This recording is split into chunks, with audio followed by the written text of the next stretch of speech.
People who have high workplace well-being, they're twice as likely to be thriving in all areas of their life. Because let's face it, like when you are miserable at work, it's really hard to like your life outside of work. In fact, oftentimes things spiral in your personal life when you are unhappy at work.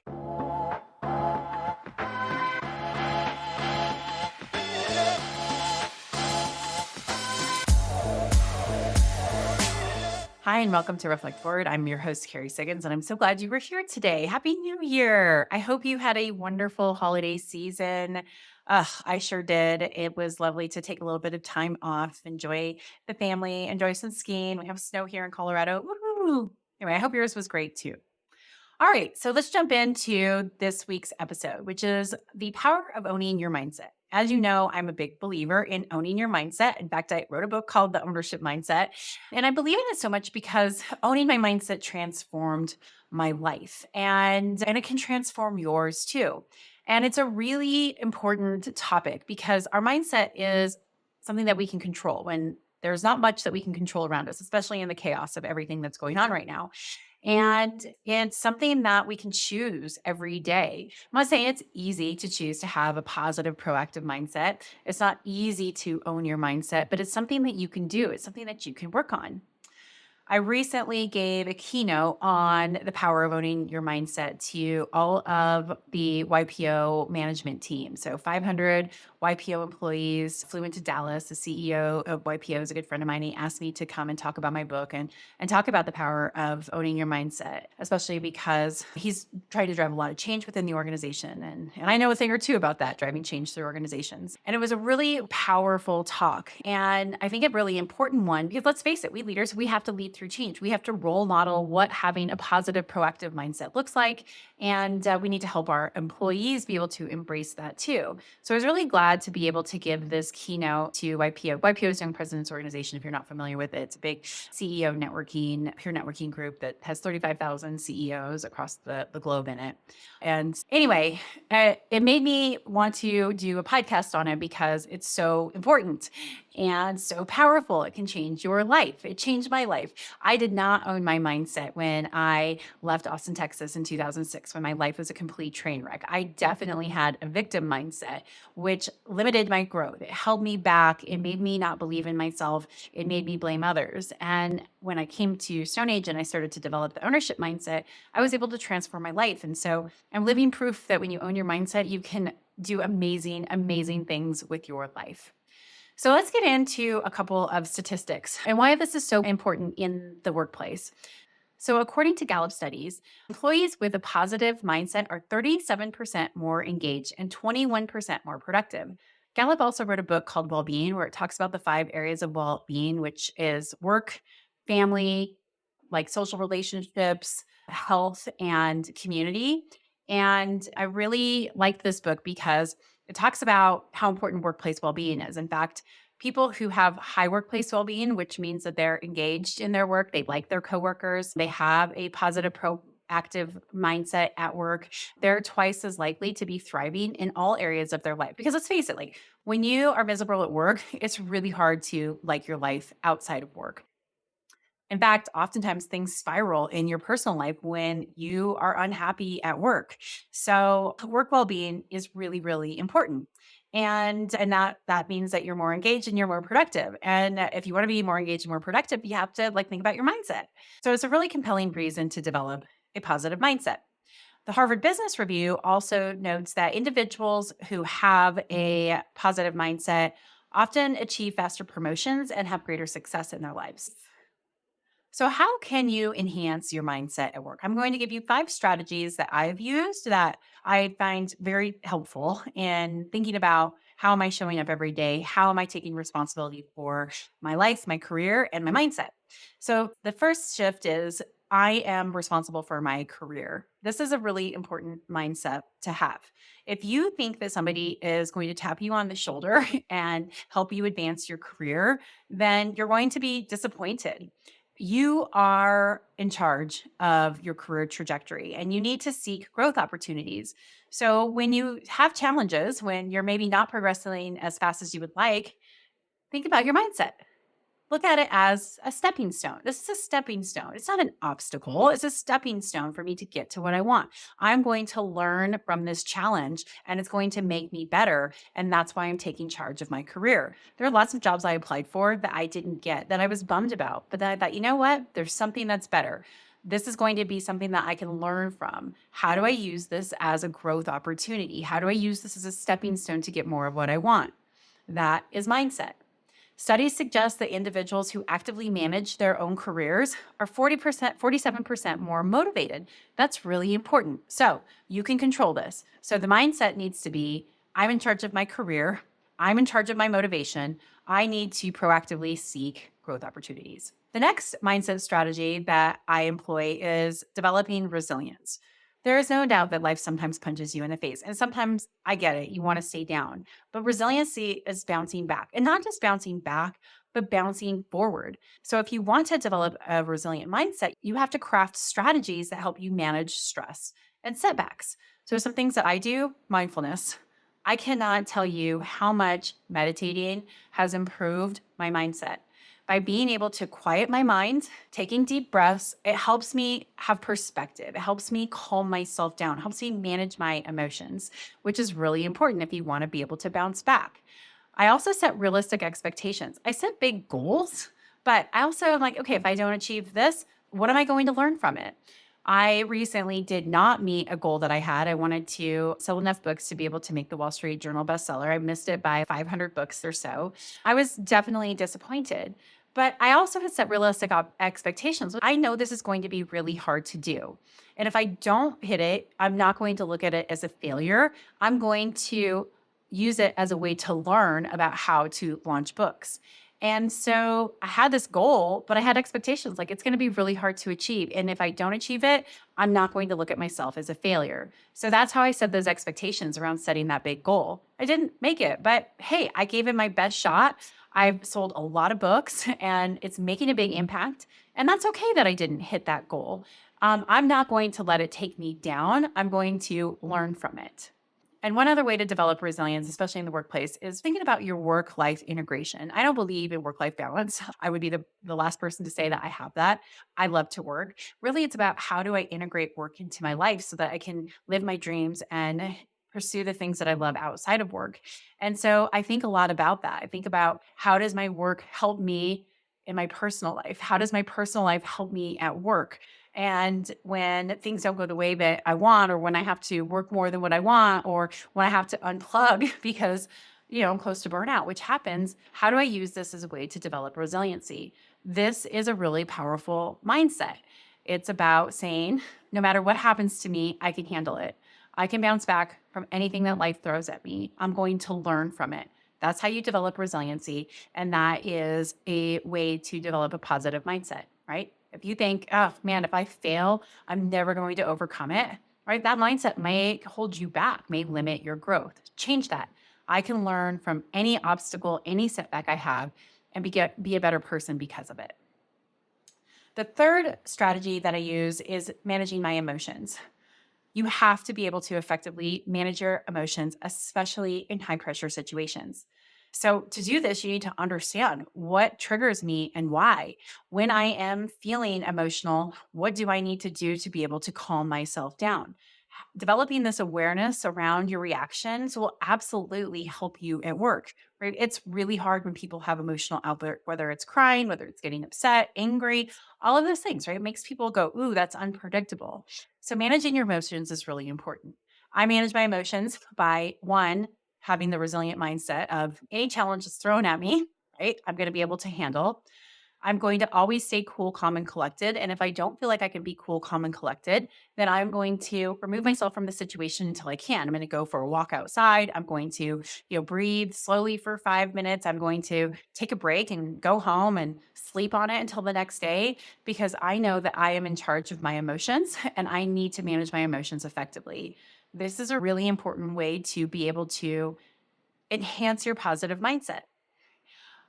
This whole idea of being cool, calm, and collected, unflappable, it is a choice. I am definitely a passionate person, and I have been known to let my passion overwhelm others and even me sometimes. And I don't want that. It's a choice. And so The mindset of cool, calm, and collected, I am going to be unflappable. I'm going to handle this situation well. I'm going to handle myself well is a choice. It's part of my positive mindset. The fourth strategy that I employ is goal setting and visualization. I love to set goals for myself, really big goals for myself. And then I try to visualize how I'm going to achieve them. And I don't just visualize it, I imagine what it feels like to achieve it, where it feels very real. This helps me maintain that positive mindset. Like, I can do this, I can feel what it feels like to achieve this goal. Being able to set those goals and visualize it is important for you to be able to switch that mindset of like, oh, I don't think I can achieve it to, yes, I can achieve it. My fifth strategy for enhancing my positive mindset is that I cultivate positive relationships. Building strong relationships is so important in your life, and especially within your team, right? You can't just have a team that focuses on checking the box and getting things done, right? You want to have a high performing, high functioning team, and that takes having strong, positive relationships. I try to get to know every single person on my team. I understand their perspectives. I have genuine concern for their well beings. And I know that that improves my own job satisfaction and it improves theirs too, which is this great cycle that we can build upon. So if I have the mindset of, I'm going into this to build a positive relationship, even if it's a hard conversation, I have so much more likely of a chance to actually have a positive outcome rather than like, this is going to go so bad. This is going to ruin this relationship and handle it poorly. So when you go into anything saying, building positive relationships is part of my mindset, and that's the outcome that I want to achieve, you are more likely to develop that mindset and have that outcome happen. So, those are some of my tips on cultivating that positive mindset to be proactive at work. And it really can change your life. Taking ownership of everything that happens in your life, being resilient, managing your emotions, setting goals and visualizing it, and always, always, always putting relationships as a priority will help you develop that mindset of, I own it. I own it. Now, of course, not everybody owns it and not everybody has a positive mindset. And the opposite of that is really the victim mentality. And the victim mentality causes a lot of hardship in our lives and at work. And so if you're not sure that you have the victim mentality, you need to figure this out. And one way to do it is if you say, yeah, but. So I would have met that deadline, but I would have done this, but I could have gotten that done, but this person did this. When you find yourself saying, but, you're deflecting, you're making excuses, and you have a victim mentality. The victim mentality absolutely manifests itself as blaming others and feeling powerless. That is not a mindset that you want to cultivate. So, counter that type of mindset with responsibility. I am responsible for everything that happens in my life. I am responsible for the quality of my relationships, for the effort I put into things, for how I show up in a situation, for how I respond or react, for owning the trajectory of my career. Responsibility is everything. Another really powerful way to get over the victim mentality is to focus on gratitude. Gratitude is a game changer. Expressing gratitude is a game changer, especially expressing gratitude for the hard things in life. I know I've told this story before, but recently I was in a YPO for a meeting and we were talking about there was one day that you could do over, what would it be? And my answer was none. Every single day, every single decision I've made has led me to where I am today. That doesn't mean that I don't feel remorse for poor decisions that I've made in life, but how can I regret those poor decisions because of what I learned from? And one of my fellow YPOers said to me privately, you wouldn't pick the day that you overdosed as a day you would do over. And I said, absolutely not. I am the most grateful for that day. That was the inflection point in my life. That was the wake up call that I needed to change my life. How could I not have anything but gratitude for that day? When you have gratitude for not only the good things in your life, but the hard things, the challenges, the setbacks, you can see how it makes you more resilient, how the lessons that you learn helps you become a more capable human being. So don't be afraid of setbacks and find gratitude when you have them because man, they are life's biggest lessons. Another way to overcome a victim mentality is to seek feedback. Feedback is such a gift. There's always a way to own something in feedback. I know it's not easy to hear, but seek it. Ask people, hey, how do you perceive me? Do you perceive me as being a victim? Do you perceive me to have an own it mentality? Why? Why not? What can I do to improve? You can change your life if you embrace feedback. And then finally, setting goals that are achievable is really important. If you want something in your life, you have to go after it. Go after it. Even if you fall short, even if you fail, you will learn something from it. You never know what door is going to open, but if you do not try, it will never happen. Try. Set a goal and go for it. Do not let yourself stay in the victim mentality of like, oh, I'll never be able to make that happen. You will not have as much satisfaction in your life, even if you fail. You will not be empowered. You will not develop resiliency. You will not grow as a human being. That's the importance of overcoming your negative mindset. Okay, on to my question of the week. I love this question because I think that a lot of teams feel this. This came from a friend of mine on LinkedIn who said, hey, we are dealing with this kind of sense of false urgency within the company. Like we have to do all of these different things by a deadline, but it feels false. How do you protect your team from a sense of false urgency, to be overwhelmed by it? I really appreciated this question. And I can relate because I have certainly lived where it feels like everything is a fire drill. I have certainly led when everything was a fire drill, which is simply not the case. When we have this false sense of urgency, it creates this need for unproductive busyness that doesn't lead towards real progress. And it can absolutely hurt team morale. It can burn people out. It can make people not perform. And it can also erode your credibility as a leader. Like, why are we trying to achieve this? Why do we have to hit this deadline? Is there something that's real here or not? So, here are a couple things that you can do if you feel that there is false urgency on your team.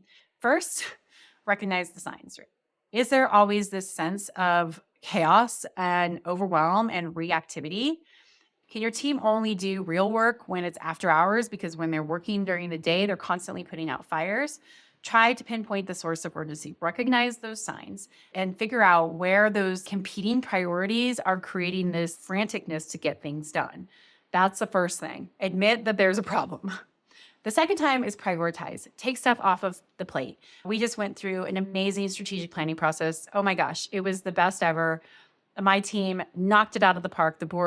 Our board of directors was like, this was by far the best presentation that the Stone Age EMT has done before. Fantastic job. So good. And we prioritized ruthlessly. We really boiled it down to working on the most important things so that we aren't creating this false sense of urgency around doing too much. Prioritize, prioritize, prioritize. Separate the tasks that are actually urgent, that really are on a time constraint or are going to be holding something else up from happening, and then let the rest go. Sometimes when you take things off, it can actually move things forward faster. So you want your team to work on work that really matters. That's really going to move the ball forward. So just be ruthless in your prioritization and say, we're not doing that. That is not going to be what moves the ball forward. Have those honest conversations with yourself and with your team. And then finally, external request. This is the hardest thing, especially at Stone Age, where we all want to be great teammates and help each other. When somebody comes in and says, hey, I need help with this, if it's pulling you off or pulling one of your teammates off to go work on that, then it can create that false sense of urgency.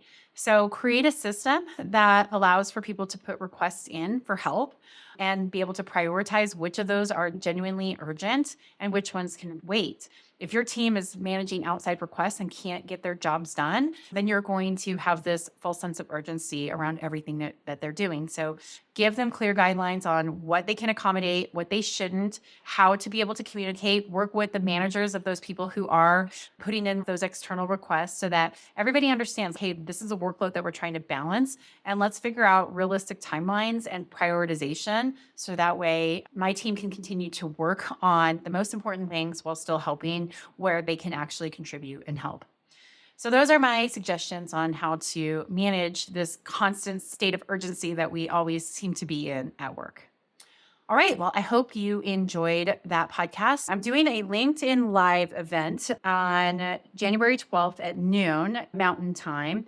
Meet the Author program. I'm with John Saunders, who is a fantastic interviewer, and we're going to talk about the ownership mindset, this particular topic, and the book, and it's going to be fantastic. There's going to be so many takeaways and nuggets from this. So if you are interested, go to my LinkedIn page, search Carrie Siggins, go to events, you'll be able to see it there, or shoot me a message, and I'm happy to send you the invite. But if you want to learn more about the ownership mindset and with actionable takeaways, please join in for that interview.